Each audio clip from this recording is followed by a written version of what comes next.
Hello बच्चों, स्वागत है हमारे इस यूट्यूब चैनल पे। तो आज हम लोग पढ़ेंगे ग्राम गीत का मर्म। तो ग्राम गीत का मर्म जो कि क्लास 9 का तीसरा चैप्टर है। 2 चैप्टर हमने पढ़ लिया था। तीसरा चैप्टर है। सबसे पहले हम लोग देखते हैं कि ग्राम गीत का मर्म के लेखक कौन है। तो पहला क्वेश्चन यही पूछा जाता है कि ग्राम गीत का मर्म का लेखक कौन है, या कोई भी चैप्टर है तो उसका लेखक का नाम ज़्यादा पूछा जाता है, तो आप लोग उसका नाम याद रखिएगा। तो पहला क्वेश्चन है हमारे मतलब यहाँ पे मर्म का लेखक है, ग्राम गीत के मर्म का लेखक है लक्ष्मी नारायण सुधांशु, जो कि आपके सामने लिखा हुआ है।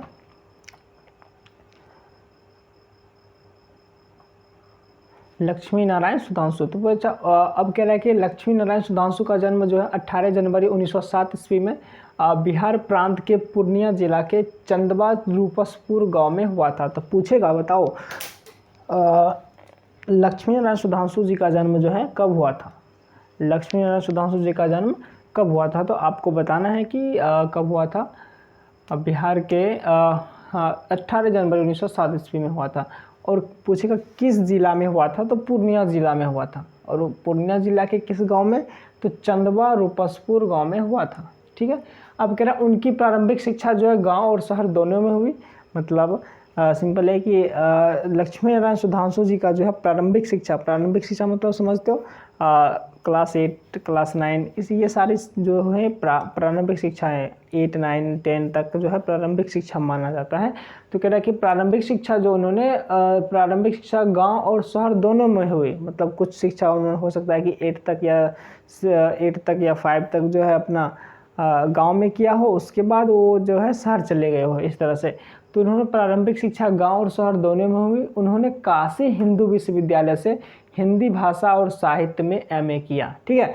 तो हिंदी भाषा और साहित्य में उन्होंने एमए किया। कहाँ से, किस विश्वविद्यालय से, काशी हिंदू विश्वविद्यालय। ठीक है, देख सकते हैं आप लोग यहाँ पे काशी हिंदू विश्वविद्यालय।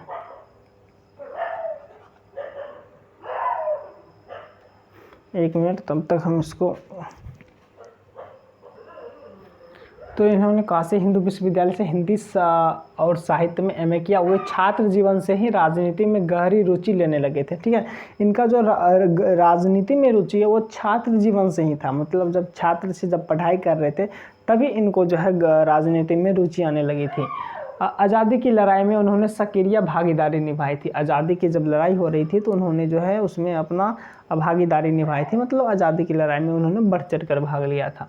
1942 के आंदोलन में वे जेल गए और निर्मम यातनाएं सही। देखिए बताया था कि 1942 में आपको पता होगा कि भारत छोड़ो आंदोलन हुआ था ना, तो उसमें उन्होंने जो है अपना भूमिका निभाई थी। उन्होंने भी भाग लिया था उस आंदोलन में और वे जेल भी गए थे। और निर्मम यातनाएं सही मतलब उनको अंग्रेज़ों के द्वारा जो है बहुत कष्ट भी दिया गया जेल में, जो कि आपको पता ही होगा।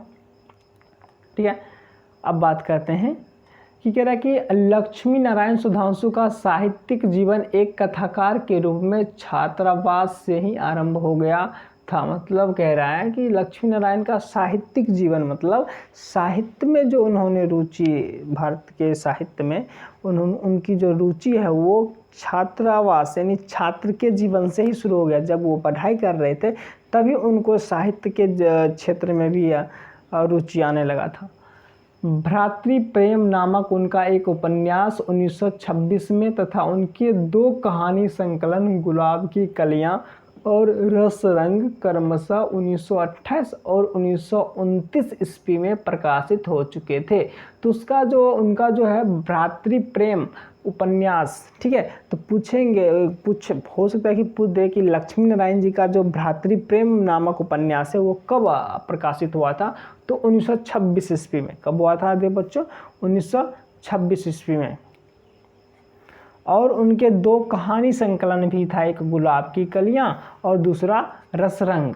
ये दोनों भी गुलाब की कलियां 1928 ईस्वी में आया था और रसरंग 1929 ईस्वी में प्रकाशित हुए थे। ठीक है। अब कह रहे परंतु कथाकार के रूप में उनका कोई खास स्थान नहीं बन पाया था। यहाँ तक तो ठीक है, इन्होंने अपना एक उपन्यास भी दे दिया, 2 कहानी संकलन भी दे दिया। यहाँ तक उनको कथाकार मतलब समझते हो कि जो कथा लिखने वाले, कथा के जानकार लोग, कथा कहने वाले, इनके रूप में जो है उनका कोई अच्छा खासा पहचान इन रचनाओं से नहीं बन पाया था। ठीक है, साहित्यिक क्षेत्र में उनकी विशेष प्रसिद्धि एक सूधी समीक्षक के रूप में काव्य में अभिव्यंजनवाद तथा जीवन के तत्व और काव्य के सिद्धांत उनके प्रसिद्ध ग्रंथ हैं। मतलब कह रहे हैं कि साहित्य क्षेत्र में उनकी विशेष प्रसिद्धि किस कारण है, तो एक सूधी समीक्षक के रूप में, एक अच्छे समीक्षक के रूप में किसी भी बात को समीक्षा करने में, कि अपना राय देने में, समझने में, सोचने समझने में उनका जो है एक विशेष रूप से है। और उनके जो है रचनाएं, प्रसिद्ध ग्रंथ की बात करें तो काव्य में अभिव्यंजनवाद एक उनका ग्रंथ है, दूसरा है जीवन के तत्व और काव्य के सिद्धांत, ये उनके जो है प्रसिद्ध ग्रंथ हैं, जिसमें उन्होंने जो है मनोविज्ञान, सौंदर्य शास्त्र तथा प्राचीन भारतीय काव्य शास्त्र का समन्वय कर अपनी एक अलग आलोचना पद्धति विकसित की है। मनोविज्ञान मतलब समझते हो कि मन के विज्ञान ना, मन का भी किस तरह से कंट्रोल करना है, ये मन कब इधर हो जाता है, कब उधर होता है, ये भी एक तरह का विज्ञान होता है। इसको भी एक समझना एक तरह का विज्ञान होता है ना, इसे भी पढ़ना एक बड़ी बात होती है। ठीक है, तो ये एक मनोविज्ञान की बात बोली। उनके बाद सौंदर्य शास्त्र, सौंदर्य मतलब समझते कि रूप आजकल चलता ही है, फेयर लवली, ये सब किसके लिए, सौंदर्य को निखारने के लिए ना। सौंदर्य शास्त्र कि सौंदर्य क्या है, इसे किस तरह से काम मिला, मतलब ये बात हो रही है। ठीक है, और क्या जीवन के एक मिनट, हाँ, प्राचीन भारतीय काव्य शास्त्र यानी पुराने भारतीय काव्य शास्त्र जो इस सबको अध्ययन करके एक अपनी रचना इन्होंने दिया। मतलब तीनों चीज़ को मिला करके, समन्वय करके, तीनों चीज़ को मिला करके जो है उन्होंने एक अलग आलोचना पद्धति विकसित की। मतलब अपनी एक अलग रचनाएं उन्होंने लिखी थी, तीनों को मिला करके। ठीक है, तो सुधांशु जी समर्थ पत्रकार और उच्च कोटि के संस्मरण लेखक भी थे। सुधांशु जी है समर्थ पत्रकार थे, ठीक है, और उच्च कोटि के संस्मरण लेखक भी थे। संस्मरण लेखक, संस्मरण लेखक मतलब क्या होता है, संस्मरण मतलब क्या होता है कि किसी के बारे में कुछ पढ़ना या किसी के बारे में कुछ जानना, और उनके बारे में जो आपको याद है, ठीक है, आपको जो याद है वो ही चीज़ लिखना, तो वही कहलाता है संस्मरण। ठीक है, संस्मरण भी कह सकते हैं, संस्मरण। ठीक है, तो उन्होंने जो है लेखक उच्च कोटि के पत्रकार भी थे, उन्होंने पत्रकार की भी भूमिका निभाई थी। मतलब कह सकते हैं कि वो पत्रकार भी अच्छे खासे थे। ठीक है, और संस्मरण लेखक भी इन्हें पढ़ा जा सकता है, संस्मरण लेखक भी। तो संस्मरण लेखक भी थे।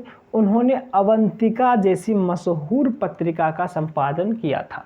अवंतिका, तो उनकी ये पूछ सकता है, अवंतिका बहुत इंपॉर्टेंट है उनके लिए, तो पूछेगा कि बताओ अवंतिका के लेखक कौन है, बार बार पूछा है। तो अवंतिका के लेखक जो है अपना लक्ष्मी नारायण सुधांशु जी हैं, तो ये आपको याद रखना है। ठीक है, अब कह रहा है विशिष्ट साहित्यकारों तथा राजनेताओं से संबंध, उनके संस्मरणों का संग्रह व्यक्तित्व की झांकियां 1971 ईस्वी में प्रकाशित हुई थी। मतलब देखिए क्या कह रहा है, विशिष्ट साहित्यकारों और राजनेताओं से संबंध, उन्होंने जो है, अब बताए थे संस्मरण क्या होता है। संस्मरण ये होता है कि जैसे मान लीजिए वो हमसे मिले, हमारे साथ दिन गुजारे, तो जब वो हमसे बिछड़ गए या मान लीजिए कुछ समय के बाद उनको लगा कि इनके बारे में हमें कुछ लिखना चाहिए, तो जो याद होगा उनको मेरे बारे में या मेरे बारे में जो घटनाएं हुई होंगी उनके साथ, तो वो लिखेंगे, तो वही हो गया संस्मरण। ठीक है, तो वो जो विभिन्न साहित्यकारों से, विभिन्न राजनेताओं से मिलते रहते थे, तो उनके बारे में जो भी उन्हें याद था या जो भी वे जानते थे, अपने स्मरण के अनुसार वो उस चीज लिखते थे, तो वही होता है संस्मरण। ठीक है, तो उनका वो बहुत विभिन्न साहित्यकारों और राजनेताओं से जो मिलते थे, उनको एक तरह का बहुत सारे, उनको सारे नेताओं के बारे में, सारे साहित्यकारों के बारे में एक एक करके लिखने लगे, तो एक तरह का उनका संग्रह हो गया। संस्मरण का क्या हो गया, संग्रह हो गया। तो वही कह रहे हैं कि जो संस्मरण का संग्रह जो है, उस संग्रह के रूप में उन्होंने प्रकाशित करवाया, जिसका नाम लिखा व्यक्तित्व की झांकियाँ, व्यक्तित्व की झांकियाँ, जो कि 1971 ईस्वी में प्रकाशित हुआ था। तो पूछ देगा, तो व्यक्तित्व की झांकियाँ कब प्रकाशित हुआ था, 1971 में। इसको नहीं भी याद रखिएगा तो चलेगा। लेकिन यहाँ पर आप ये याद रखिएगा यहाँ के अवंतिका वाला, ठीक है। ये सब आप पढ़ लीजिए, उतना इसको याद रखने की जरूरत नहीं है, और ये याद रखिएगा लेकिन जो, ठीक है। वियोग उनका प्रसिद्ध गद्य काव्य है, वियोग, तो उनका गद्य काव्य कौन सा प्रसिद्ध है, तो वियोग, ठीक है, जिसकी रचना उन्होंने अपनी पहली पत्नी के आकस्मिक निधन पर की थी। वियोग मतलब समझते हो कि वियोग मतलब बिछड़ाव, किसी से बिछड़ जाना, वही क्या होता है, वियोग होता है, ठीक है। तो वियोग जो है उन्होंने, उनकी एक प्रसिद्ध गद्य काव्य है, वो बहुत प्रसिद्ध था। अब पूछेगा कि बताओ, मतलब कोई पूछ सकता है कि बताओ वियोग उन्होंने क्यों लिखा था, किसके कारण लिखा था, तो उनकी पत्नी का आकस्मिक मतलब अचानक निधन हो गया था, मतलब अचानक वो मर गई थी, तो उसी के कारण उन्होंने जो है वियोग गद्य काव्य का रचना किए थे, ठीक है। साहित्य रचना के अतिरिक्त अनेक प्रांतीय एवं अखिल भारतीय स्तर की साहित्यिक संस्थाओं से संबंध रखकर उन्होंने हिंदी की यथेष्ट सेवा की थी। उन्होंने सिर्फ साहित्य में रचना ही नहीं किए थे, बल्कि वे अलग अलग अनेक जो है प्रांतीय एवं अखिल भारतीय स्तर की साहित्यिक संस्थाओं से जुड़े रहे और हिंदी की यथेष्ट मतलब यथाधन इष्ट मतलब होता है अनुसार, ठीक है। क्या मतलब कह सकते हैं कि अपने अनुसार जो है जितने वे कर सकते हैं उतना जो है उन्होंने हिंदी की सेवा की। अब मान लीजिए उनको हिंदी में कहीं भाषण नहीं देना हो, हिंदी कहीं पढ़ाना ही हो, जहाँ जो भी कर सकते थे वो हिंदी के लिए उतना उन्होंने किया, ठीक है। कह रहा कि बिहार राष्ट्रभाषा परिषद के जन्मदाता में उनकी गणना होती है। देखिए बिहार राष्ट्रभाषा परिषद, बिहार की राष्ट्रभाषा क्या है, हिंदी, यानी हिंदी को बचाने के लिए, हिंदी का विकसित करने के लिए एक परिषद बना था, बिहार राष्ट्रभाषा परिषद। उनके जन्मदाताओं में मतलब उनको बनाने के लिए बहुत लोग प्रयासरत रहे, तो उनमें से एक इनका भी नाम आता है कि इन्होंने भी जो है बिहार राष्ट्रभाषा परिषद को बनाने में अपनी भूमिका निभाई थी, ठीक है। और उनके संचालक मंडल के आजीवन सदस्य रहे थे, तो उन्होंने उनको बनाने में अपनी भूमिका निभाई ही, साथ साथ जो संचालक मंडल मतलब उनको चलाने के लिए भी कुछ लोगों का जो समूह होता है उनमें जो है इनका विशेष भूमिका रहा, ये आजीवन उसका सदस्य रहे। संचालक मंडल का जो है बिहार राष्ट्रभाषा परिषद के संचालक मंडल का ये आजीवन सदस्य रहे। आजीवन मतलब जब तक ये जीवित रहे, आजीवन यानी जीवन तक, यानी जब तक ये जीवित रहे तब तक उसका ये सदस्य रहे, ठीक है।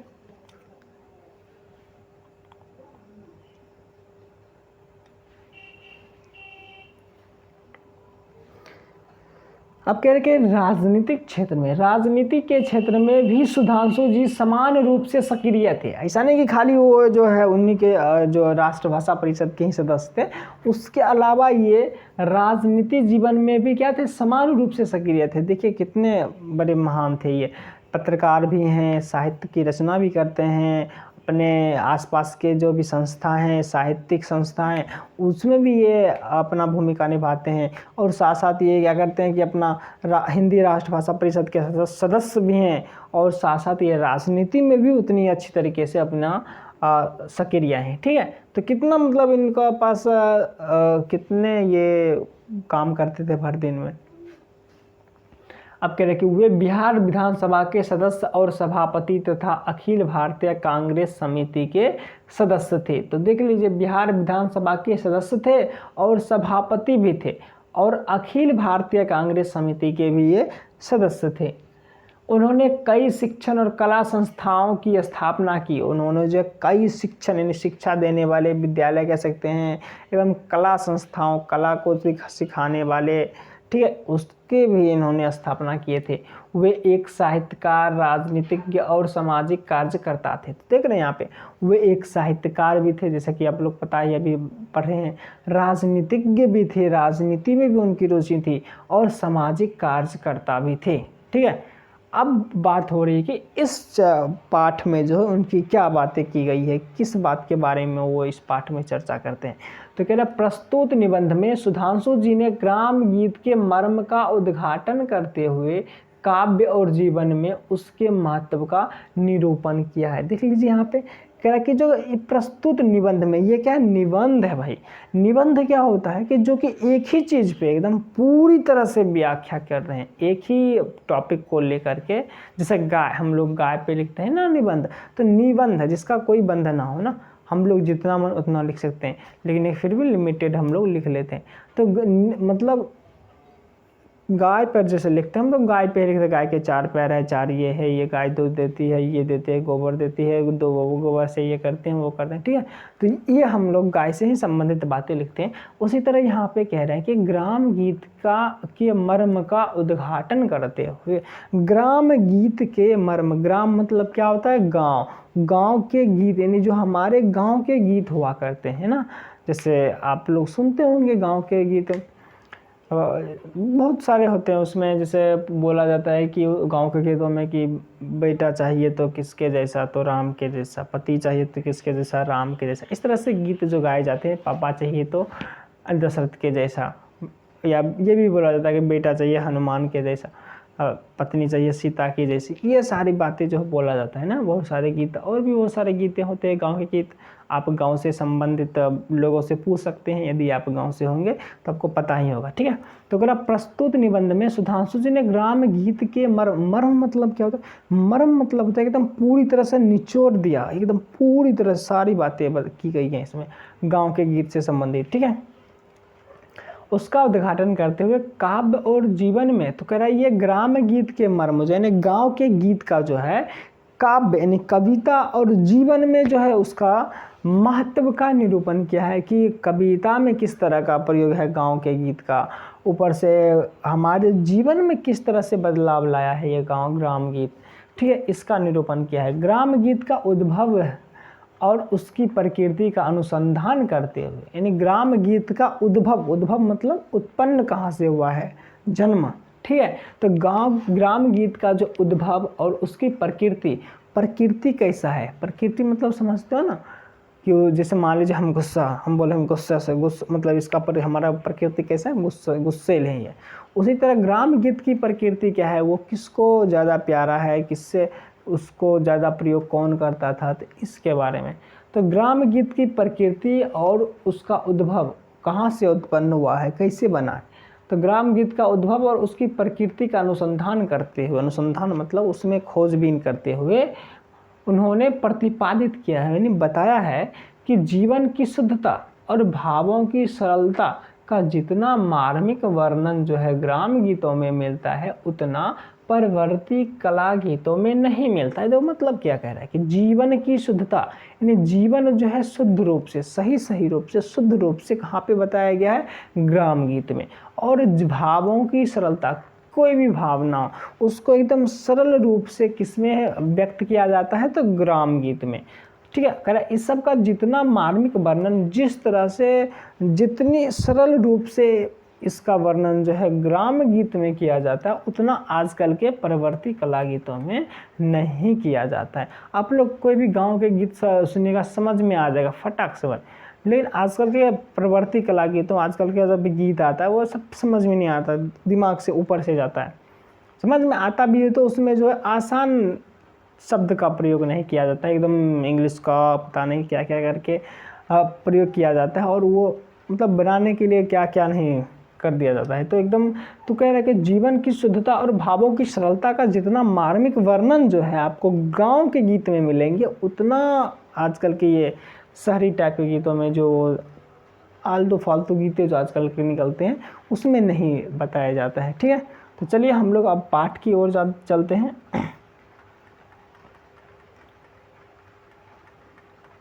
तो ये हमारा जो है पाठ, ठीक।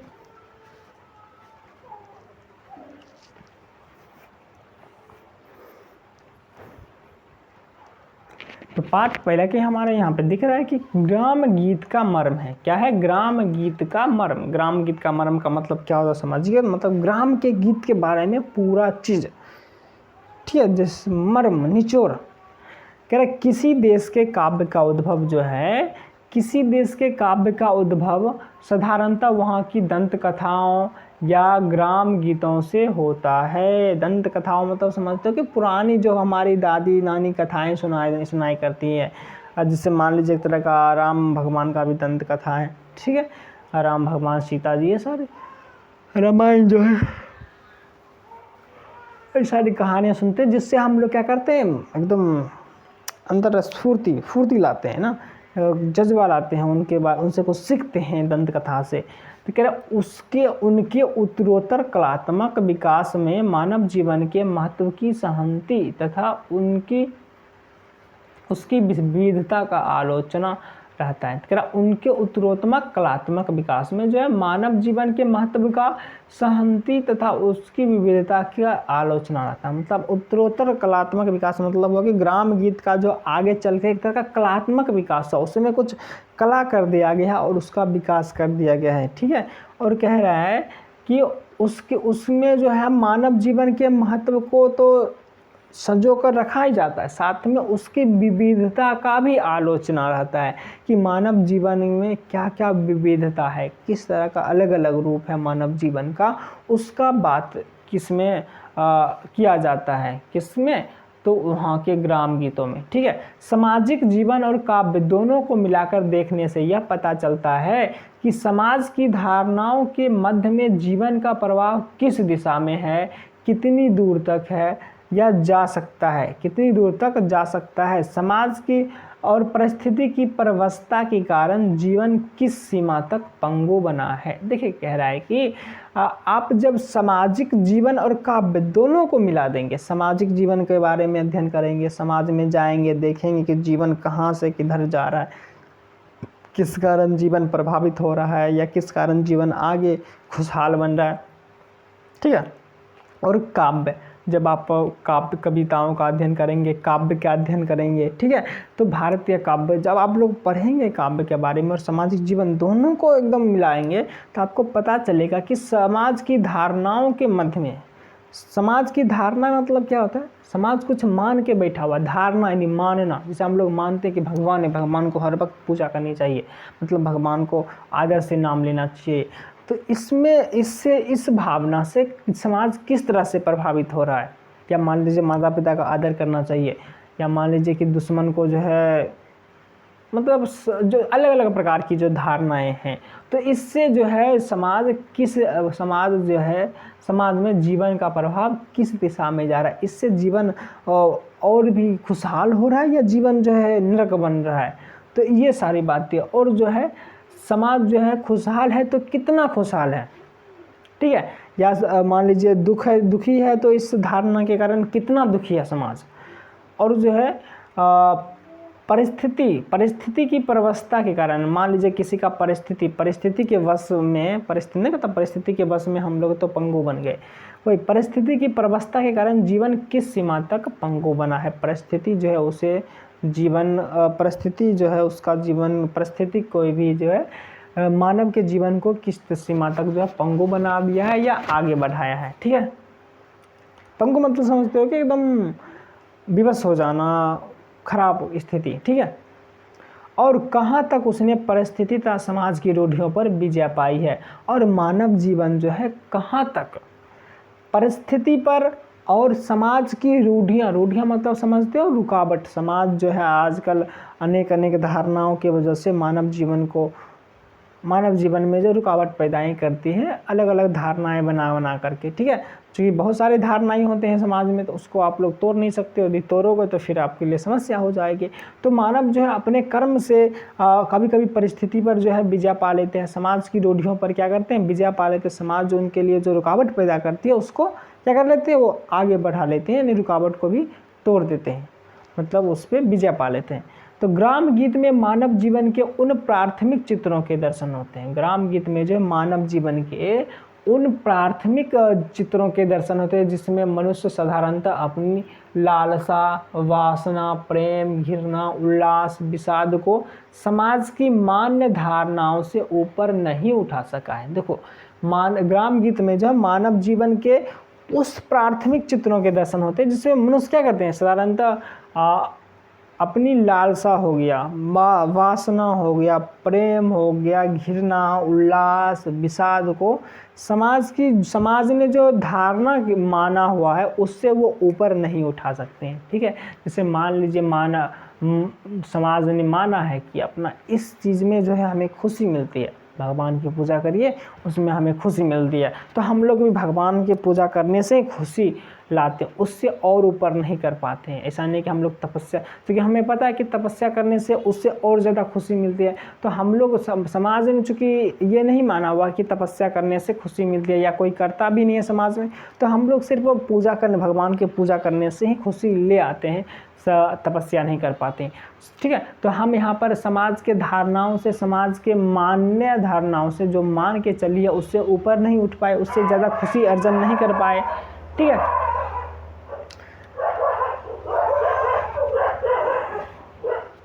ठीक है, तो और वासना प्रेम जो भी है, तो वासना मान लीजिए हमको प्रेम करना है किसी से, तो समाज कह रहा है कि भैया बस इस तरह से तुम प्रेम कर सकते हो, इससे ज़्यादा नहीं। ठीक है, तो हम लोग समाज जो धारणा मान के चलिए, हम लोग ये सारे जो लालसा, वासना, प्रेम, घृणा हो गया, उल्लास हो गया, इस सब को जो है विषाद हो गया, समाज जो धारणा माना हुआ इसी के अंदर हम लोग ये सारे चीज़ अपनी भावनाएं व्यक्त कर पाते हैं, इससे ऊपर नहीं उठ पाते हैं।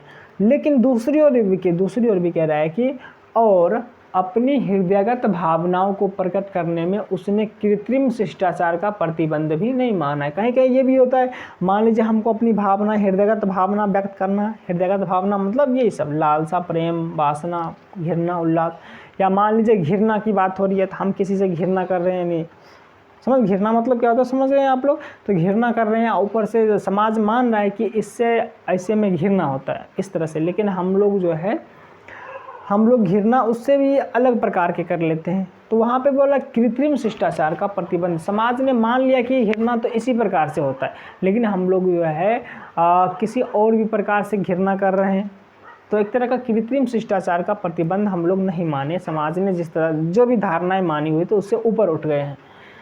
तो कह रहा उसने उनमें सर्वत्र रूढ़िगत जीवन ही नहीं है, प्रत्युत कहीं कहीं प्रेम, वीरता, क्रोध, कर्तव्य का भी बहुत ही रमणीय वाह्य तथा अंतर विरोध दिखाया गया है।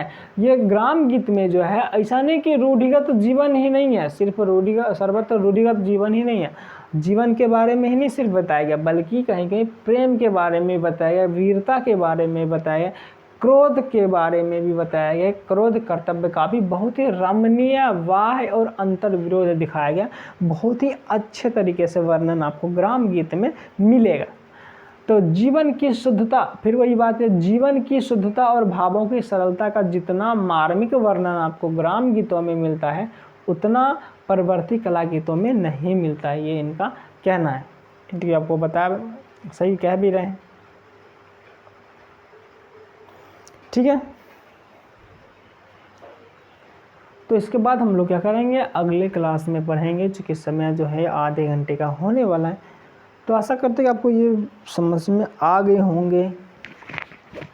तो हम लोग फिर मिलेंगे अगले क्लास में, बने रहने के लिए धन्यवाद।